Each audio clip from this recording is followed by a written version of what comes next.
Bueno, pues para mí es un auténtico honor estar aquí contigo, Carmelo. Y para quien no sabe quién es Carmelo, ¿quién es Carmelo? Bueno, Carmelo es una persona, un ser humano que en un momento tuvo inquietud por estudiar medicina y cuando estudió medicina se dio cuenta que venía un poco a conocer el mundo, ¿no? Me despertó hacia el campo de la salud. Pero la salud es algo tan incluyente y tan abarcativo que me encontré conmigo mismo más cerca de mi interioridad. Entonces creo que estoy en tránsito por la vida haciendo lo que me gusta, en vez de jubilarme, sentir el júbilo de trabajar en lo que me gusta y de crear este espacio para mí sagrado que es Suaispe, para donde la gente pueda acudir para volver a su propio ser, a su propia esencia, ¿no? A recordarse lo que son. Porque yo he estado intentando recordar en todos estos últimos años, hace 40 o 50 años, lo que yo soy, por qué he venido a la vida, ¿no? Mm. Y en estos casi 40 años que tiene Swipe, ¿qué has visto que te ha sorprendido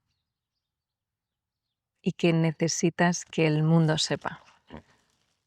Pues me ha sorprendido todo, cada día me sorprende, pero curaciones de enfermedades que supuestamente son incurables, cuando la gente pues sigue siendo paciente ante los síntomas desagradables de la enfermedad, pero se vuelve paciente de sus procesos de salud, ver que enfermedades supuestamente incurables se curan. ¿Por qué? Porque cambia la forma de vida, los hábitos, la forma de ver la vida.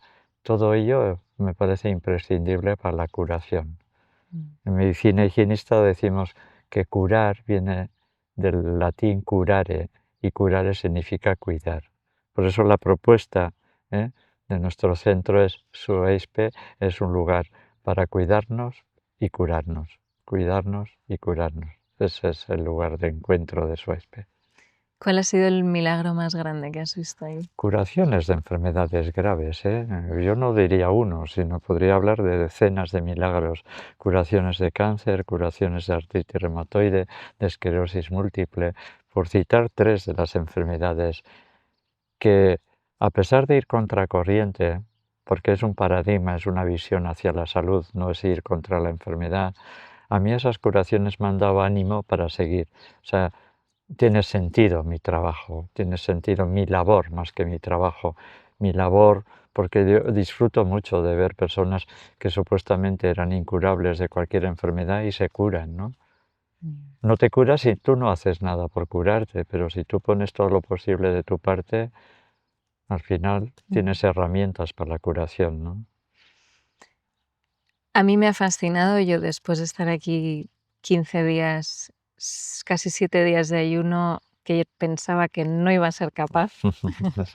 Ese es el pensamiento. Me ha fascinado ver cómo trabajáis aquí, el amor tan profundo que tenéis a las personas y a lo que hacéis y cómo cuidáis. Es algo de verdad que yo no he visto nunca y yo nunca me había sentido así. Y desde luego los testimonios de la gente son alucinantes.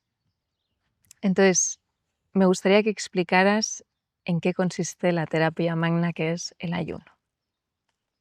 Primero voy a ver y te voy a hablar de la primera terapia que tú lo has dicho, el amor. Y me viene el título de un libro de un cirujano americano, Bernie Siegel, es un cirujano práctico, pragmático en su labor, pero titula un libro Amor, medicina milagrosa, y está en frecuencia con lo de Suaispe, ¿no? Y el ayuno es como darle ese amor al cuerpo, como cuidarle. Hace poco alguien en la consulta me dijo, jo, tienes un cuerpo, que le había dicho una doctora, dice, tienes un cuerpo que te cuida mucho más de lo que le cuidas tú a él. Me gustó la idea. Sí, le dije, me voy a quedar con esa idea porque es verdad, el cuerpo nos cuida. ¿Cómo transformar ese amor por el cuerpo, cuidarle, para que ponga en marcha toda la capacidad de curación. Esa es la terapia magna a la que llamo al ayuno. El ayuno es decir, voy a darle un descanso al aparato digestivo para que toda la energía que ahorra en lo digestivo se vaya hacia la regeneración, restauración, eliminación de residuos, de impurezas, de restos que quedan ahí enfermando. Ese es el ayuno. ¿Cómo se cura? Pues después de 46 años viendo miles de personas ayunar, no sé, es el cuerpo el que sabe. Entonces, es la confianza en el cuerpo, porque lo he visto durante eso, más de 46 años. Y entonces el cuerpo hace todo lo posible por cuidarnos. Nosotros somos los que no hacemos tanto Mm, por cuidarla a él. mm, Entonces, el ayuno es una manera de cuidar al cuerpo, de que el cuerpo, en un cerrado por reparaciones, pueda, o en un cerrado por inventario, pueda hacer su regeneración, su restauración. Y yo siempre me gusta decir, a mí me gusta decir, el cuerpo en el ayuno cura todo lo curable. No mm, cura todo, porque no hay nada, panaceas no existen, mm. ¿eh? Pero por eso también nosotros, desde una medicina incluyente, yo siempre he intentado lo mejor de la tradición y abrirme a lo mejor de la innovación. No podemos olvidar el pasado, ¿eh? Y tenemos que tener en cuenta y abiertos al futuro. Mm. Pero el ayuno es algo que viene de tiempos inmemoriales, se pierde en la memoria del planeta. Claro, el ayuno, se puede hablar del ayuno en la zona donde comemos de más.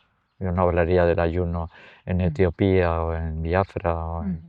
Bangladesh. Hay mucha gente que se está muriendo de hambre, ¿no?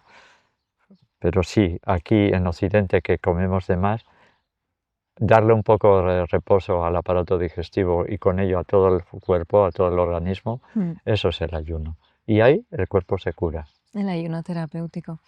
Es curioso, ¿no? Cómo nos han metido en la cabeza esa desconfianza del cuerpo, de pensar que tenemos que comer todo el rato, mucho más de lo que debemos, y también de la enfermedad, ¿no? Es algo que para mí has roto un paradigma enorme, que es que la enfermedad es algo malo, cuando la enfermedad realmente, ¿qué es? Bueno, la enfermedad, yo lo digo muchas veces, la enfermedad en el proceso evolutivo actual del ser humano es un impulso hacia la curación. O sea, en el germen de la enfermedad puede germinar el impulso hacia curarme. Y el hecho de que los síntomas de la enfermedad sean desagradables ya es un impulso. Si fueran agradables diría qué bien estoy enfermo. Pero el hecho de que todas las enfermedades sean desagradables, dice, bueno, voy a buscar la curación. Pero buscar la curación no es aliviar. Aliviar es aliviar con medicamentos, con analgésicos, con antibióticos, muchos medicamentos que empiezan por anti. Antibiótico significa antivida, o sea, Mm. literalmente. Entonces, no vayas contra la enfermedad, vete a favor de la salud. Ese es el paradigma que yo trabajo y que en Suaispe intentamos que la gente diga, eh, yo puedo hacer mucho por mi salud. El médico me puede acompañar, puede ser un compañero que me ayude a recuperar herramientas, pero las herramientas las tengo que trabajar yo. El médico no va a hacer mi trabajo. Mm. Entonces eso es la esencia de este lugar. Claro, es también cambiar ese impulso que tenemos a coger, pues, un ibuprofeno, un cualquier cosa, ¿no? ¿Qué se debe hacer en casos, obviamente no cuando te has roto un hueso y tienes que ir al hospital, pero en la mayoría de los casos, como un dolor de cabeza, ¿qué es lo mejor que se puede hacer? En principio no anular el síntoma. Se puede aliviar, pero puedes aliviar diciendo, bueno, el síntoma queda pendiente y luego haré lo posible para que no vuelva el dolor de cabeza. Tú imagínate que vas en un automóvil y ves que de repente se enciende una bombilla roja y dice peligro, peligro, peligro. ¿Qué haces? ¿Parar o apagar ese interruptor de la, de la lucecita y seguir adelante? Mm. Pues eso es lo que hacemos nosotros en SOAISP. Párate, aquíétate, encuéntrate, recuérdate y ahí empiezas a decir qué puedo hacer para curarme. Porque si no, aliviar Aliviar es aliviar, no es curar. En un coche, si salta una luz roja de alarma, yo no lo apago. Yo digo, a ver qué pasa aquí. Pues lo mismo cuando aparece un síntoma. No Escuchar. lo apago con un analgésico, sino decir, a ver qué pasa aquí y cómo puedo eh, poner en marcha la capacidad de autorregulación del cuerpo para que esa bombillita de peligro pues ya desaparezca, ¿no? Escuchar. Escuchar. Muchas veces tomar un analgésico es una huida hacia adelante, que yo no digo que no se tome, ¿eh? Porque a veces si tienes un dolor de cabeza y tienes que trabajar, pues digo, me lo tomo. También hay analgésicos naturales, o sea, no todo lo químico es efectivo solo, sino hay elementos naturales que primero hay que elegir, primero lo más natural, y si eso no funciona, pues vas a lo químico, vas a la cirugía, pero primero empieza por la dieta, luego por lo natural, luego por lo químico y luego por la cirugía. Es lo que hacían los médicos en la Edad Media. Los médicos árabes, dieta, que viene del griego, que tiene que ver con la forma de vida, si no hacían fitoterapia o alquimia, según su conocimiento, eh, eran los primeros en ser y en hacer medicina del alma, y finalmente cirugía, pero iban paso a paso. O sea, las sustancias químicas están ahí para utilizarlas, la cirugía también, pero primero intenta por la dieta, la forma de vida, los hábitos, los productos naturales, que eso también tiene gran poder de curación. En realidad no tiene poder de curación, sino de despertar el gran poder de curación del cuerpo. Esa es la Eso es. medicina alquímica, espagírica, antroposófica. Yo me siento en ese linaje. Medicina incluyente tradicional de Occidente, el mito. Medicina integrativa tradicional de Occidente, el mito, que es anterior al logos, al pensamiento. Es el conocimiento directo, ¿no? Y volviendo un poco al tema de los antiinflamatorios, etcétera, cómo esto nos está afectando además a nivel de microbiota, ¿no? Y eso desestabiliza todo lo demás. Claro, todo lo que es antibiótico, antivida, está alterando la vida y no distingue lo que te está favoreciendo, lo que te está haciendo daño. Entonces hay millones y millones de huéspedes en la microbiota que hablan de eso, ¿no? Que están ahí para que vivamos. Sin ellos no podríamos vivir. Si las bacterias, los virus, las arqueas, los protozoos que hay a nivel del intestino no podríamos vivir. Entonces, si destruyes, también te haces daño a ti mismo, ¿no? Entonces, en vez de antibióticos, puedes hacer primero cuidar la alimentación, hacer un ayuno intermitente, que se ha puesto de moda, ¿no? Durante décadas, a nivel de la medicina higienista, que para mí es la filosofía que ha dominado, que ha encauzado, que conoce todos los entresijos del ayuno, siempre hemos hablado de ayuno de 24 o 36 horas y ahora lo hablan como un descubrimiento. Yo llevo 46 años hablando de ayuno de 24 horas, de 36 horas, que es lo que hacen los niños cuando están enfermos, que es lo que hacen los Animales. animales cuando están enfermos. Su propio instinto, que todavía no está adulterado por la forma de vida ni por la interpretación de que hay que comer porque si no enfermas, pues un niño y un animal ayuna cuando está enfermo y toda la energía se canaliza hacia la curación, no hacia la digestión. Y es curioso cómo nos empeñamos a veces cuando alguien está enfermo en, venga, pero dale, tienes que comer algo y tal, y en realidad el cuerpo es sabio y lo que está haciendo es, oye, si no tiene hambre, mejor un caldo como mucho, ¿no? Sí.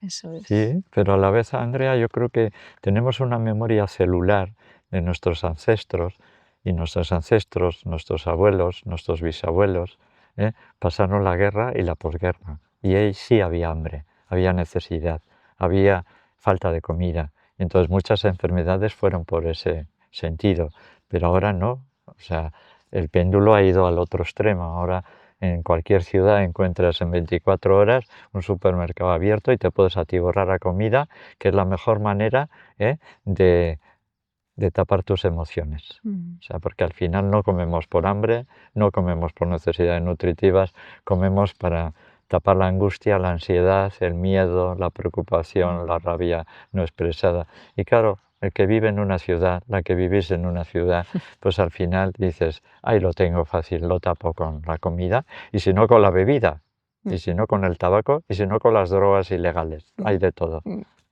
¿Cuál es la mejor manera de quitarte ese hambre emocional? Primero expresar toda la falta emocional. Primero expresar tu vulnerabilidad, decir, no me siento querida, me falta el amor, vivo solo y me cuesta vivir solo. Expresar el dolor. Expresar significa sacar al exterior algo que está preso. Entonces un dolor eh, expresado es medio dolor, pero un dolor anulado, un dolor tratado con analgésicos, un dolor anulado, no vivido, es un dolor diferido.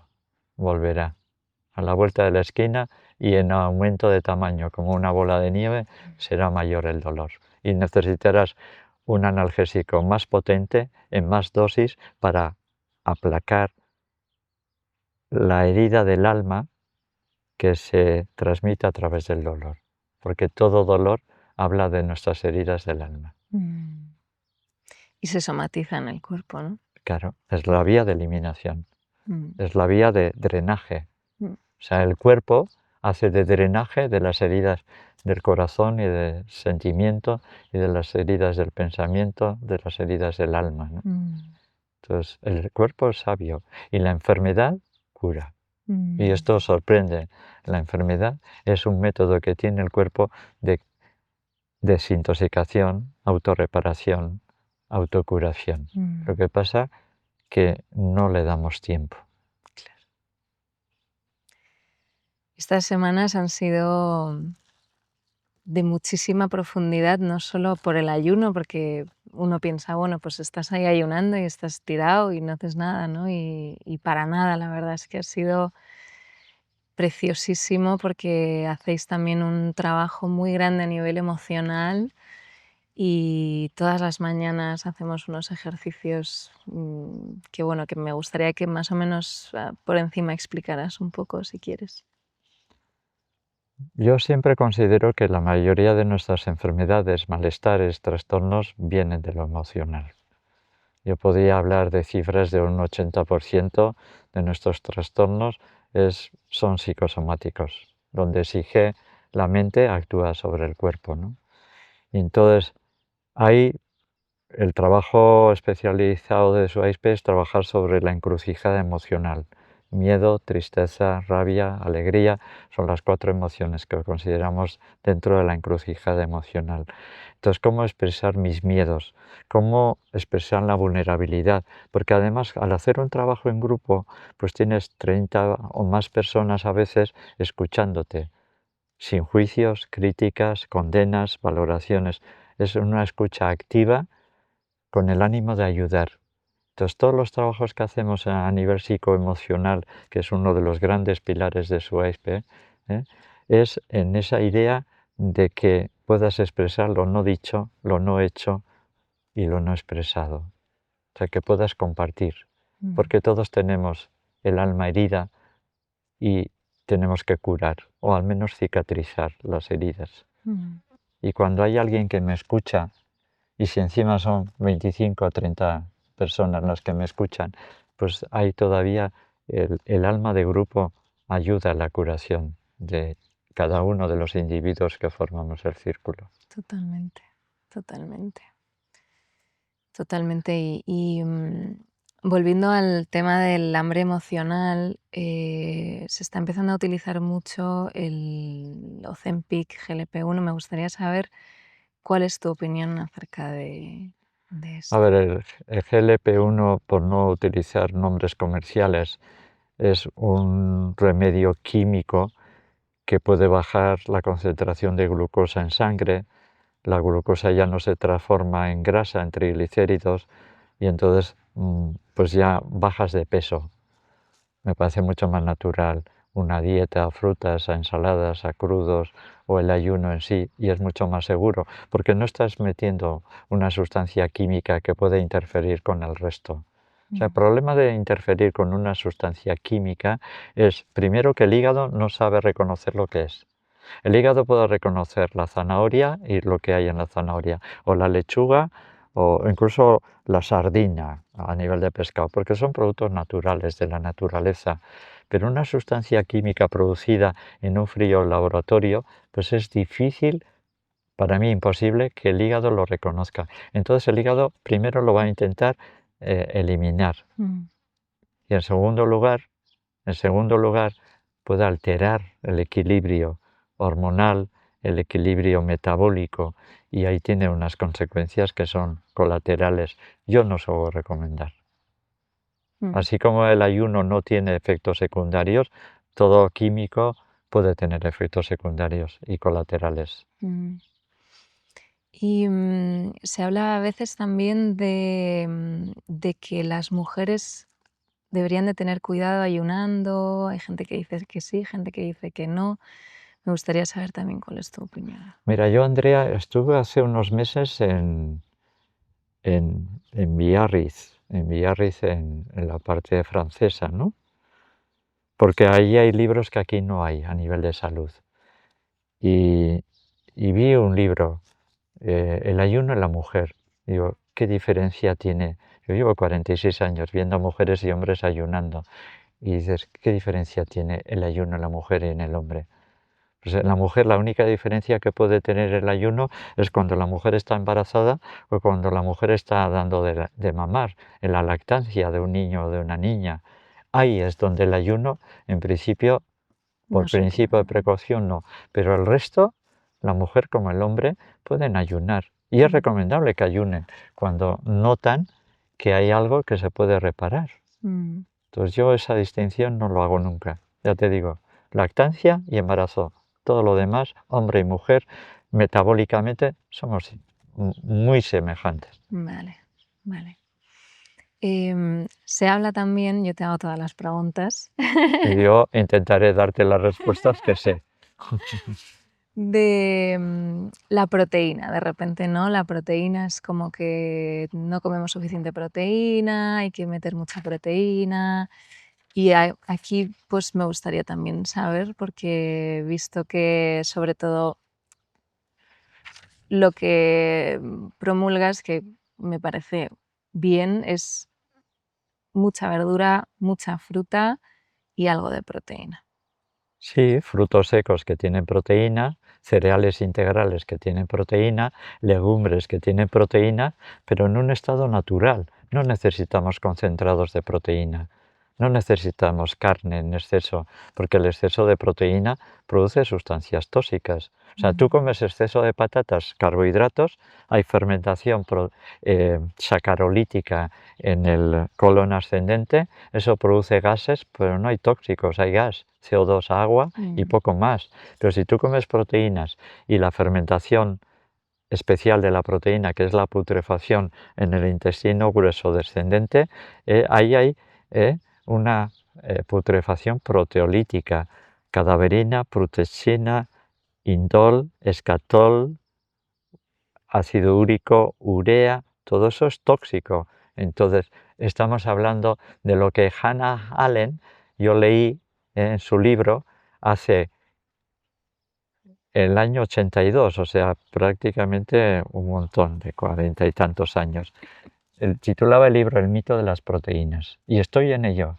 Está la moda y el mito de las proteínas. No sé cómo viene, de vez en cuando la gente me dice las proteínas, digo, las proteínas de los cereales, los frutos secos, las legumbres, y si quieres un poquito de pescado de vez en cuando, y si quieres carne, pero en Y huevo. pequeñas cantidades, y lácteos, porque eh, eh, hemos apartado los lácteos, ¿no? Los lácteos, a veces a una persona muy delgada, si no come lácteos, si no come cereales o no come patatas, va a perder peso. Hay que personalizar. Claro, personalizas después de que pasas décadas viendo a personas. Hay mucha gente que habla de mucho y ha vivido poco. Y yo puedo decir, yo llevo 46 años, desde el año 80, y 44 en este tipo de centros, y he visto a muchas personas mejorar con lo que llamamos el régimen asociado, que es combinar los alimentos, comer despacio, agradecer lo que como, comer color, comer forma. No habléis de proteínas y os olvidéis de la forma y el color del alimento. Si hay una información que el cuerpo va a asimilar. No somos una caldera de combustión, somos un organismo de transformación, que transformamos lo que comemos en energía vital. Y luego ya el cuerpo, cuando necesite proteínas, ya hará sus transmutaciones biológicas, como decía Louis Kerbrand. Louis Kerbrand es un autor científico francés que no lo conoce ni Dios, porque hablaba de que el cuerpo, cuando necesita calcio, magnesio, potasio, transforma unos minerales en otros. Eso se supone que el cuerpo no lo puede hacer, pero él demostró que puede hacerlo. Louis Kerbrand. Entonces, el cuerpo, cuando necesite proteínas, te lo va a pedir. Y te va a pedir cereales integrales o pescado o lo que sea, según también tus gustos. Pero estamos en una moda más. Van modas y ahora toca la moda de las proteínas.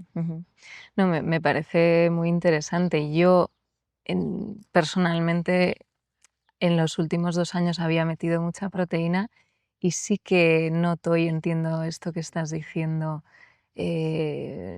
Sí notaba como una pesadez, una hinchazón que quizás no era normal. A ver, he hablado de indol, escatol, putrechina, cadaverina, ácido úrico, urea, amoníaco, tóxicos, pero todos tienen en común una cosa, que tienen nitrógeno. Cuando tú comes patatas o comes carbohidratos no hay nitrógeno, hay CO2, hay agua, pero no hay nitrógeno. La única vía de eliminación del nitrógeno es por el riñón.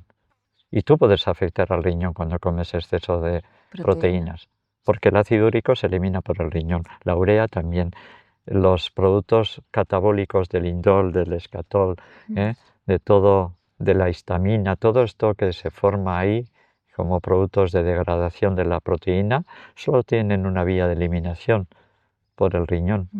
Y cuidado, cuidado, porque ahí se puede cargar el riñón. El exceso de proteínas puede afectar y puede enfermar al riñón. Y esto es un aviso a navegantes que necesitan una brújula para saber dónde van, o por lo menos un guía que sepa algo más que haber leído 4 libros y empezar a dar tus teorías.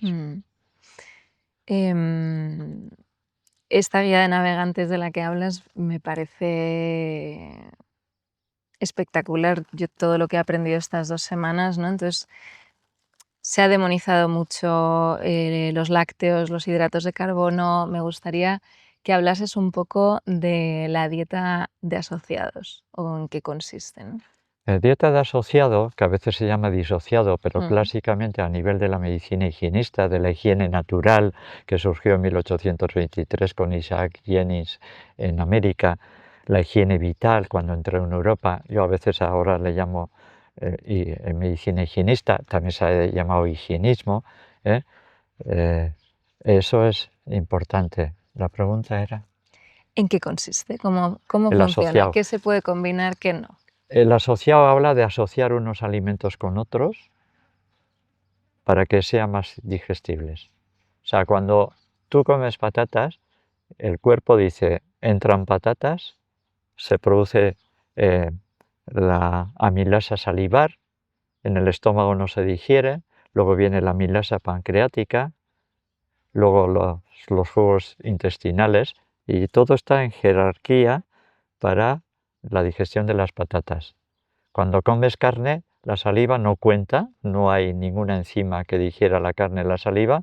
La carne, a diferencia de la patata, se empieza a digerir en el estómago. Pero además necesita no amilasa, sino tripsina. Y luego jugos digestivos del intestino delgado para la carne. Entonces, cuando comes carne y patatas, pues el cuerpo dice, ¿y ahora qué hago? A nivel digestivo y de enzimas, ¿qué hago? ¿Para la patata o para la proteína? ¿Para el carbohidrato o para la proteína? Y entonces comidas sencillas, que es lo que hacen los niños, Andrea, que estamos fuera de lo común, porque ya la lógica, lo ecológico no es lógico, a veces se pierde la cabeza. Los niños cuando les pones arroz, tropiezos, quitan los tropiezos y quieren arroz. Los animales hacen comidas sencillas. Mm, mm. ¿Por qué nosotros los seres humanos, Nos junto con hemos los liado. cerdos, hacemos los que más mezclas hacemos? Nos hemos liado. No quiero decir nada más de los cerdos. Pero qué contraintuitivo, ¿no? Porque al final, o intuitivo realmente, porque es de toda la vida, ¿no? El pollo con arroz, la tortilla de patatas, todas esas cosas, de repente hay que darle la vuelta y separar. Sí. Y de vez en cuando comer una tortilla de patata y un pollo con arroz, pero no pasa nada. Pero sé que eso no me va a digerir tan bien el estómago. ¿Qué Mm, es lo que pasa, no? Cuando yo llevo 40 y tantos años sabiendo de combinaciones y no son todos los días de esos 40 y tantos años los que guardo las combinaciones, pero yo sé que cuando no guardo las combinaciones, el intestino y el estómago se dicen, aquí resiente. has metido algo que no sé qué hacer con ello y tengo más gases, tengo más dificultad digestiva, se me hincha la tripa, tengo más pesadez. Pues es que el cuerpo se vuelve sensible y es el cuerpo el que me indica que cuando más mezclas, peor es la digestión. Mm, mm, O sea, no nos da fuerza lo que ingerimos, nos da fuerza lo que digerimos. Y mm, esto es importante a tener en cuenta. Si yo digiero, me da fuerza, me revitaliza, pero por mucho que coma, si no lo digiero, y estoy hablando de muchas mezclas, carne, pescado, huevos, y luego, luego postre, y luego un pastel, y luego yogur, ahí el aparato digestivo dice, ¿y qué hago con esto? Y es así, ¿eh? O sea, yo noto enseguida, porque ya me he sensibilizado, mi aparato digestivo se vuelve tan sensible que un día como patatas con legumbres o arroz con legumbres, que es una mezcla que mucha gente vegetariana lo hace, si yo a mí la legumbre ya me cuesta digerir. Si mezclo con arroz la he fastidiado. claro. Y mi digestivo me lo dice. Come arroz un día, come legumbres otro día y el cuerpo ya irá por su instinto somático, saco de aquí de las legumbres esto y del arroz lo otro. Mm, Creemos que el cuerpo es tonto. El cuerpo es el más antiguo de los cuerpos que tenemos. Tenemos un cuerpo físico, un cuerpo energético, un cuerpo anímico, tenemos un cuerpo mental, un cuerpo de conciencia. Pues el cuerpo físico, desde el punto de vista de medicina antroposófica, es el más antiguo, es el más perfecto. O sea, tú no sabes por qué curva del intestino te está ahora caminando lo que has desayunado, pero ahí está y tu cuerpo hará todo lo posible para sacar partido de todo lo que has ingerido. mm, Sobre todo cuando estás tranquila, cuando expresas tus emociones, cuando te relajas, cuando te respiras, cuando paseas en la naturaleza, cuando tienes unas relaciones humanas saludables, porque todo esto está en lo que se llama epigenética, que son hábitos saludables. mm. ¿Qué puede hacer una persona que vive con mucho estrés en la ciudad? ¿Qué serían para ti como las 3 cosas más importantes que esa persona debería tener en cuenta? Primero, si yo viviera en una ciudad, iría a vivir a una casa cerca de un parque o cerca de un bosque, ¿eh? O ver dónde hay un parque cercano, por lo menos para donde pueda pasear. Por ejemplo, el Retiro a mí me encanta en Madrid. Mm, Yo si voy a Madrid y voy al Museo Antropológico, al Museo del Prado, pues luego salgo del museo y dices, aquí pues me voy a dar un paseo por el parque y el Parque de Retiro está allí cerca, ¿no? Entonces, primero, pasear en la naturaleza, somos naturaleza. Y en una ciudad, en el asfalto, hemos olvidado que somos naturaleza. mm, Hacer ejercicio, es decir, mínimamente caminar, un ejercicio acomodado a la edad, a las mm. posibilidades y a las capacidades de cada uno. Mueve el cuerpo para que la mente se aquiete. Y esto me has escuchado estas 2 semanas más de una vez, Andrea. Cuando el cuerpo se para, la mente se dispara. Y cuando el cuerpo se cansa, la mente Descansa. descansa. O sea, una actividad mental hace que haya también quietud mental. Mm, Y respira. Vete a un parque, vete los fines de semana a la sierra, respira, date un respiro. Decimos a nivel popular, mm, date un respiro significa tanto la respiración como emocionalmente, mentalmente descargo, mm, ¿no? mm. En vez de eso, cogemos la televisión, las malas noticias de televisión, porque en la televisión no hay buenas noticias, Nos inoculan el miedo, estamos en la incertidumbre, cuando no es una guerra, un virus, cuando no es un virus, una epidemia, cuando no están los camioneros de huelga y no va a llegar la comida. Vivir hoy y aquí. Eso Y es. esto en la ciudad hay mucho entretenimiento, y entonces la gente en la ciudad como en el campo tiene que vivir aquí y ahora, lo que hoy. Mañana ya traerá sus cosas, ¿no?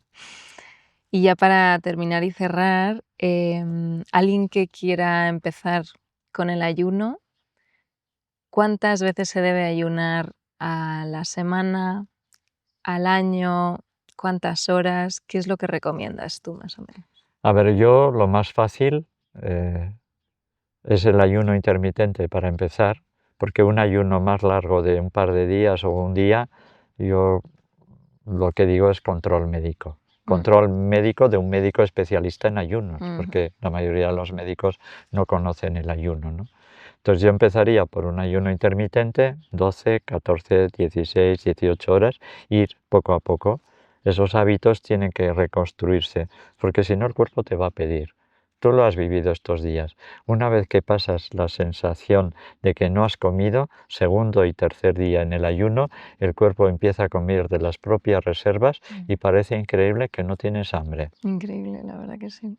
Incluso puedes ir a la cocina, oler la cocina, ver los alimentos y tú ya has hecho esto y sabes que vas a hacer 10, 15 días de ayuno y cuando tú ya, tu mente ya dice, ahí también aparece el hambre. O sea, Sí. es muy mental la cosa. Cuando crees que ya estás terminando, dices, oye, he terminado yo un ayuno de bastantes días, no voy a decirlo para que no se asusten, pero hoy ya, digo, un zumo de sandía y me ha sentado, digo, pues para estar con Andrea voy a tomar algo que me dé fuerza, ¿no? Entonces, saltarte alguna comida, hacer un día de frutas, ensalada, fruta. Cuando estás enfermo y no tienes hambre, no forzarte a comer. Cuando tienes un catarro, una gripe, decir, bueno, este es mi momento, no tengo ganas de comer, tengo la lengua blanca, mi cuerpo no me pide, voy a hacer un ayuno como descanso fisiológico, reposo del cuerpo para que haga un repaso, la curación. Es guiarte por el instinto. Entonces, no hacer saltos, conocer lo que es el ayuno. Hay muy poca gente que conozca el ayuno, incluso los muchos que hablan del ayuno no lo conocen. Han leído muchos libros, pero no lo han visto. O sea, hay que pasar años, décadas para conocer el ayuno, especialmente en enfermedades. Pero no tiene riesgo el ayuno intermitente, 12 horas, 14 horas, 16 horas, que puede estar a caldos, infusiones suaves, un poco de fruta, un poquito de zumo, si necesito moverme un poco y me da un bajón, el agua de mar es algo que es una maravilla cuando te da un bajón y dices, un poco agua de mar, un dedo de agua de mar con un poco de agua potable, me bebo y dices, esto es, Te da venimos la del vida. mar, o sea, la evolución de la Tierra, dicen que viene de una época donde el planeta era acuoso, ¿no? Lo dicen muchas escuelas antiguas, ¿no? Entonces yo diría poco a poco, no hay prisa, no hay cambios bruscos, hay un cambio lento y que yo vaya incorporando en mi vida ese cambio lento, que no me suponga un sobreesfuerzo, sino un pequeño esfuerzo cada vez para romper mis límites físicos y mentales. Y mentales, porque realmente es también un juego con la mente muy, muy Sí. fuerte. Sí. Y la primera contraindicación del ayuno, eso lo pongo en mi libro Ayuno, Terapia Magna, que para mí es el legado de lo que yo profesionalmente a nivel del ayuno puedo darlo, ¿no? O sea, la mente, eh, el miedo al ayuno es la primera contraindicación del ayuno. O sea, que nadie haga un ayuno si tiene miedo al ayuno, a dejar de comer. Pero yo lo suelo decir, aquí no se ha muerto nadie por ayuno y llevamos 39 años en Sudáfrica. Mientras tanto, millones de personas han muerto por sobrealimentación. Fíjate. ¿Y habéis llegado a hacer ayunos de cuántos días? ¿20, De 30? 10, 20, 30, 30 y tantos días, eso Fíjate, es, agua. agua. Y cuando falta ese ánimo, pues un poco de agua de mar, un poquito de caldo para que la Mm, persona siga unos días más, mm, porque aquí viene gente con muchas enfermedades graves, ¿eh? mm, Y también viene gente a hacer un repaso a su vida, o sea, mm, mm, aquí viene gente a descansar, desconectar, quitar la saturación mental de las responsabilidades. Aquí viene mucha gente y la frase que yo más he escuchado es, ahora me toca a mí. Gente que ha ayudado, que ha cuidado y dices, no, ahora me voy a cuidar o me voy a dejar que me cuiden. claro. Porque aquí, vamos, cuidáis como en ningún sitio. Es nuestra especialidad, Andrea. Es una pena que el mundo no vea que lugares como estos son imprescindibles para cuidarnos para curarnos. Esa es la propuesta inicial, cuidarnos para curarnos. La palabra doctor, que viene de docere, docere no significa curar, docere significa enseñar. El doctor es un enseñante. Hay doctor en ciencias, doctor en filosofía, doctor en medicina, doctor en ingeniería.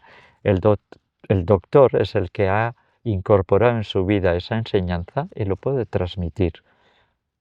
Doctor no es el que cura, el doctor es el que acompaña y da herramientas para que la persona ponga en marcha su capacidad de autocuración, que es la que se pone en marcha cuando te haces una herida o te fracturas el pie.